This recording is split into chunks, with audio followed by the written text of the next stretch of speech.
उपोषण यासाठी सुरू आहे।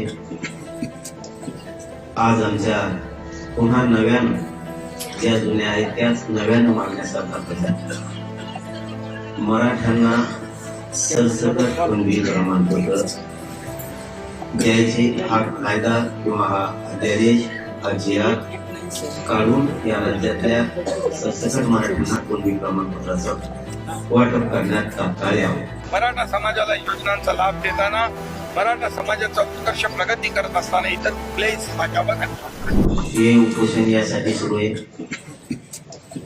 आज आमच्या पुन्हा नव्यानं ज्या जुन्या आहेत त्याच नव्यानं मागण्यासारखा प्रयत्न, मराठ्यांना सरसकट कुणबी प्रमाणपत्र द्यायचे हा कायदा किंवा हा अध्यादेश हा GR काढून या राज्यातल्या सरसकट मराठ्यांना कुणबी प्रमाणपत्राचं वाटप करण्यात तात्काळ यावं।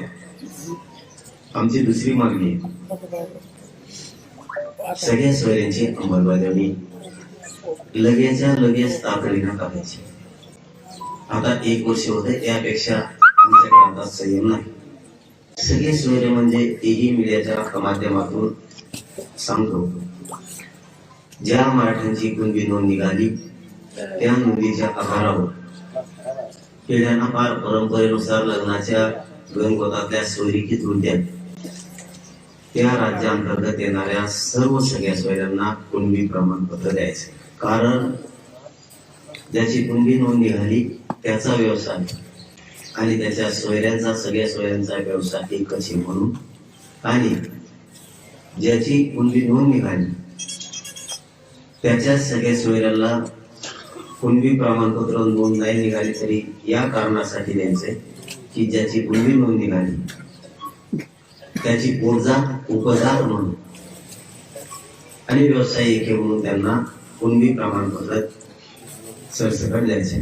खरं म्हणजे मराठा समाजाच्या बाबतीमध्ये सरकारची भूमिका अगदी पहिल्या दिवसापासून जी होती आजही आहे उद्याही। महायुतीच्या काळामध्ये मराठा समाजासाठी एवढ्या योजना आम्ही सुरू केल्या। मराठा समाजासाठी 10% आरक्षण ओबीसी किंवा अन्य कुठल्याही समाजाचं कमी न करता दिलं, विशेष अधिवेशन घेऊन दिलं। आणि देवेंद्रजी जेव्हा मुख्यमंत्री होते तेव्हा देखील त्यावेळेस त्यांनी निर्णय घेतला होता। मी मुख्यमंत्री असताना देवेंद्रजी अजितदादा सर्वांनी मिळून 10% आरक्षण मराठा समाजाला देण्याचा निर्णय घेतला। आणि म्हणून या ठिकाणी आज त्यांच्या आम्ही दिलेलं आरक्षण महाविकास आघाडी टिकवू शकली नाही, हे त्यांचं दुर्दैव आहे। आणि म्हणून आम्ही मराठा समाजाच्या बरोबर आहोत।